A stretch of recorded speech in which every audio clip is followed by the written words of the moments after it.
Guys, আমি আগে এটাই জানতাম যে এটা হলো কর্ন মানে ভুট্টা। তো আমি এটাই জানতাম যে ভুট্টা হয়তো উপরে হয়। তো আমি এটাই ভাবতাম। এখন দেখছি যে না, ভুট্টা উপরে হয় না। ভুট্টা এইরকম পজিশনে হয়। ঠিক ১টা ২টো এটাও হয়তোবা ভুট্টা হবে। মানে একেকটা গাছে ২টো থেকে ৩টে এরকমই ভুট্টা হয়। আর আজকে এসেছি, আমার অলরেডি আজকে উইকলি অফ ছিল।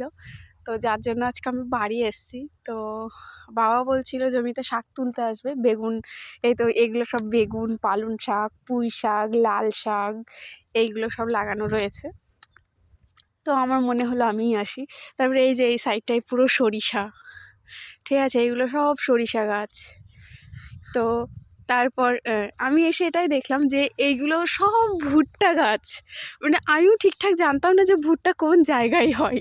তো এটা ভাবতাম আমি হয়তো উপরেই হয়তো ভুট্টা গাছ হয়, এটাই জানতাম। কিন্তু এখন দেখছি না, উপরে ভুট্টা গাছ হয় না।